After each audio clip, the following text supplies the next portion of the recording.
এখনো বাংলাদেশের মানুষের পালস বুঝতে ব্যর্থ হয়। বাংলাদেশের মানুষের বিপ্লবী ক্ষমতাকে যদি ভারত আসসালামু আলাইকুম প্রিয় দর্শক, প্রতিদিন রাজনৈতিক, সামাজিক ও অর্থনৈতিক বিষয়ে বিশ্লেষণধর্মী ভিডিও পেতে আমাদের চ্যানেলটি সাবস্ক্রাইব করে আমাদের পাশেই থাকুন। চলুন সরাসরি ভিডিওতে।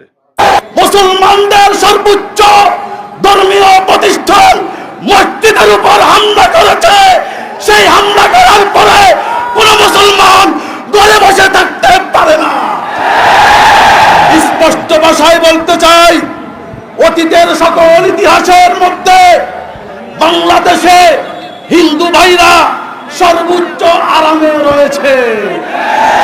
ভয়েস অফ আমেরিকায় প্রতিবেদনে উল্লেখ করেছে বাংলাদেশের বর্তমান অবস্থায় সবচেয়ে নিরাপদে হিন্দু ভাইরা অবস্থান করছে। অতএব আওয়ামী সরকারকে বলতে চাই, তুমি মোদির কোলে বসে ইসকনকে দিয়ে যতই ষড়যন্ত্র করো, কোন ষড়যন্ত্রের কাজ হবে না। আমরা যাতে আজকে ঐক্যবদ্ধ, 5ই আগস্টের পরে ঐক্যবদ্ধ হয়েছি, ঐক্যবদ্ধ থাকবো। তোমাদেরকে এই দেশে আর কোনোদিন আসতে দেওয়া হবে না, হবে না, হবে না। জালিমের রাজ্য কায়েম করার জন্য ষড়যন্ত্রে লিপ্ত। এই জন্য আমার দেশবাসীকে সজাগ থাকতে হবে। ইসকন মানে হাসিনা, ইসকন মানে আওয়ামী লীগ, ইসকন মানে জঙ্গি, ইসকন মানে খুনি। ইসকনকে আমার দেশ থেকে বিতাড়িত করার জন্য আমরা সজাগ এবং সতর্ক থাকবো। ইসকন যেখানে পাবো প্রতিরোধ করবো। ইসকনকে সরকার অনতিবিলম্বে নিষিদ্ধ জঙ্গি সংগঠন হিসেবে ঘোষণা করতে হবে, করতে হবে।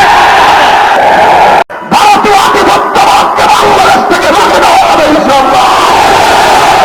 ভারত যদি এখনো বাংলাদেশের মানুষের পালস বুঝতে ব্যর্থ হয়, বাংলাদেশের মানুষের বিপ্লবী ক্ষমতাকে যদি ভারত নিগ্লেক্ট করবার চেষ্টা করে, অসম্মান করবার চেষ্টা করে, ভারত তুমি খান হয়ে যাবে। আমাদের অনেক ভাইরা স্লোগান দিয়েছে ইসলামের বিরুদ্ধে, আওয়ামী লীগকে নিষিদ্ধ করতে হবে। কয়েকদিন আগে দেখলাম তারা 1 লক্ষ করে টাকা দিবে ঢাকায় আসছে। দেখতে পেলেন টাকা পাইছো কোথায়? তোমার বাবার টাকা, যেই টাকা চুরি করেছো জনগণের টাকা, সেই টাকার লোভ দিতে জনগণকে বিভ্রান্ত করার চেষ্টা করা হয়েছে।